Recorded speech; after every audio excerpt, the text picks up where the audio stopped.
जनाब कल आईसीसी ने फ़खर जमान की एक वीडियो अपलोड की और यकीन जाने कि वो वीडियो देखकर ऐसे आंसू से आ गए आंखों में कि यार पाकिस्तान का वो प्लेयर जो एक वाहिद प्लेयर है, जो मैच विनिंग भी है, जो हमेशा हर सिचुएशन में टीम के लिए खेलता है, वो ऐसे आउट होकर सीढ़ियां चढ़कर जा रहा है जैसे उससे एक सीढ़ी भी नहीं चढ़ी जाती है, जैसे उस पर कोई बुढ़ापा आ गया या जैसे वो बिल्कुल उदास है और ये दिल में सोच रहा है कि यार मैंने पाकिस्तान को ये मेगा इवेंट जितवाना था लेकिन मैं नाकाम रहा। तो फ़खर जमान साहब, आप नाकाम नहीं रहे, वो लोग नाकाम रहे जिन्होंने आपको पिछले 4 से 5 महीने बाहर बिठा कर रखा अपने पर्सनल ग्रजेस की वजह से। जनाब मैं हूं दानियाल अबूज़र, अगर आपने अभी तक मेरा चैनल सब्सक्राइब नहीं किया तो उसको ज़रूर सब्सक्राइब कीजिएगा।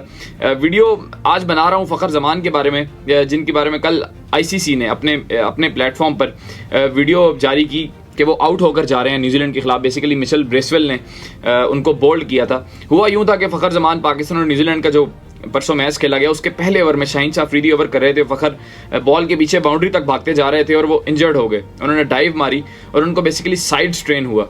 और ये पीसीबी ने नहीं बात बताई, ये बात फ़खर जमान ने मोहम्मद आमिर को बताई है। क्या वाकई इसके बारे में भी आगे जाकर बात करूंगा, लेकिन बेसिकली फ़खर को साइड स्ट्रेन हुआ है और फ़खर जमान फिर बैटिंग पर 2 डाउन आए, क्योंकि ओपनर इसलिए नहीं आए। क्रिकेट में एक रूल है कि जब आप जितनी देर फील्डिंग से बाहर रहते हैं फिर आपको उतनी ही देर अपनी टर्न का इंतजार करना पड़ता है। लेट से अगर आपकी बॉलर हैं और आप 20 मिनट बाहर रहते हैं तो फिर आपको ग्राउंड में आकर 20 मिनट वेट करना पड़ेगा जब तक आपको ओवर नहीं दिया जाता। और इसी तरह बैट्समैन के केस में होता है। तो पाकिस्तान ने साउथ शकील को ओपनर भेजा कि वो 20 मिनट गुजार लेगा, लेकिन अनफॉर्चुनेटली वो दूसरे ओवर में ही आउट हो गया, बल्कि तीसरे ओवर में वो आउट हुआ था। और फिर मोहम्मद रिजवान आए, वो भी ना टिक सके। तो फ़खर जमान फिर 2 डाउन आए और वो शदीद पेन में थे। 41 बॉलों पर 24 रन उन्होंने बनाए, जो उनके बिल्कुल छायाने शान नहीं है। आप देखेंगे जब से फ़खर जमान का कमबैक हुआ है उन्होंने पहले मैच में 84 रन स्कोर किए न्यूजीलैंड के खिलाफ ट्राई नेशन सीरीज में, फिर 41 रन स्कोर किए साउथ अफ्रीका के खिलाफ, फिर लास्ट मैच में वो जल्दी आउट हो गए थे न्यूजीलैंड वाले। और इस मैच में भी जितनी जान वो मार सकते थे उन्होंने पाकिस्तान के लिए मारी। लेकिन कल जब आईसीसी ने वो वीडियो अपलोड की फ़खर जमान की जिसमें वो सीढ़ियाँ चढ़कर जा रहे थे और ऐसे लग रहा था जैसे वो कोई पहाड़ चढ़ रहे हैं, इतना पेन था उनको। और फिर वो ड्रेसिंग रूम में जाकर बैठे जहाँ पाकिस्तान के जो बैटिंग कोच हैं शाहिद असलम, वो उनको थपथपा रहे थे, उनको सहला रहे थे कि यार कोई बात नहीं, ये क्रिकेट है, हो जाता है। ऑब्वियसली फ़खर जमान रो इसलिए नहीं रहे थे कि वो इंजर्ड हो गए हैं, क्योंकि प्लेयर एज ए स्पोर्ट्समैन आप ये चीज़ एक्सेप्ट करते हैं कि आप जिस पाथ पर हैं वहाँ आपको इंजरीज होंगी, आपको स्पोर्ट्स में बाहर बैठना पड़ता है, आपको इंजरीज फेस करनी पड़ती हैं, आपको मुश्किल वक्त गुजारना पड़ता है। देखें चैंपियंस ट्रॉफी से ठीक पहले साइम अयूब जो बेहतरीन फॉर्म में थे वो भी इंजर्ड हो गए। और उनके कितने ख्वाब होंगे कि मैं पाकिस्तान को लीड करूँगा इस मेगा इवेंट में जो पाकिस्तान में हो रहा है, जहां साइम अयूब ने बचपन से खेला, वो नहीं कर सके। तो एज अ स्पोर्ट्समैन आप इस चीज़ को एक्सेप्ट करते हो कि यार मुझे इंजरीज होंगी, मुझे बाहर बैठना पड़ेगा, मुझे सेक्रीफाइसेस देने पड़ेंगे। बट फ़खर जमान रो इसलिए रहे थे क्योंकि वो टीम प्लेयर हैं।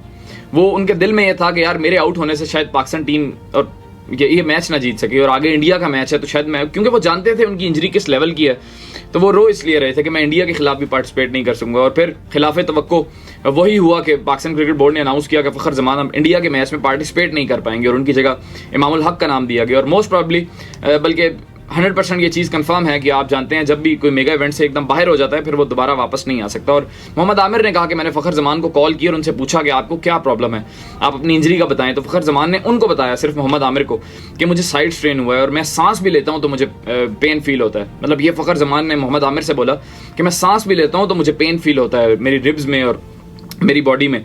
तो मोहम्मद आमिर ने अपने एक्सपीरियंस के मुताबिक ये बताया। पीसीबी ने कोई ऑफिशियल स्टेटमेंट नहीं जारी की। मोहम्मद आमिर ने बताया कि इस तरह की साइड स्ट्रेन इंजरी 2 माह लेती है रिकवर होने में। और जब पाकिस्तान के मैच में उनको 2 डाउन भेजा गया तो उसके बारे में मोहम्मद हफीज ने एक बड़ी अच्छी बात की। उन्होंने कहा कि यार अगर फ़खर जमान इंजर्ड था तो फ़खर जमान को अब 2 डाउन क्यों भेज रहे हैं जहां 38 ओवर्स रहते हैं। वो ऑब्वियसली वो भाग तो सकते नहीं और 38 ओवर वो पाकिस्तान की इनिंग्स को कैरी नहीं कर सकते, वो इंजर्ड है। और फिर उन्होंने डॉट खेली तो बाबर पर भी प्रेशर आया, क्योंकि बाबर भी बाउंड्री स्कोर नहीं कर रहा था। बाबर ने भी 90 बॉलों पर 50 इसीलिए किया क्योंकि दूसरे एंड से भी रन नहीं आ रहे थे और बाबर भी अपनी विकेट नहीं गवा सकता था। बहरहाल बाबर पर मैं अलग एक वीलॉग करूंगा जिस तरह का बाबर ने डिसअपॉइंट किया है। लेकिन हफीज़ की बात बिल्कुल सही है कि अगर फ़खर इंजर्ड है तो फिर आपको सिर्फ बाउंड्री हिटिंग के लिए उसको आखिरी 10 ओवर्स में यूज़ करना चाहिए। आप क्यों उसको शुरू में भेज रहे हैं कि उसकी इंजरी भी मजीद बढ़े, वो पेन में भी आए और पाकिस्तान को भी नुकसान हो। बहरहाल जनाब फ़खर जमान की ये वीडियो देखकर मुझे वो वक्त याद आया जब पिछले 4 महीने पहले फ़खर को ज़बरदस्ती आपने टीम से बाहर रखा हुआ था।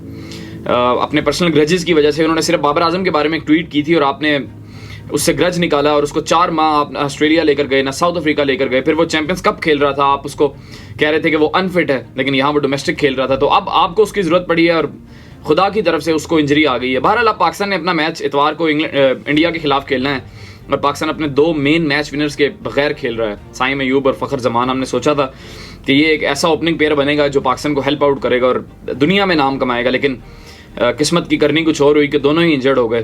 बहरहाल अब पाकिस्तान ने मैच खेलना है। आपकी इसके बारे में क्या राय है, कमेंट सेक्शन में जरूर लिखिएगा। बहुत शुक्रिया।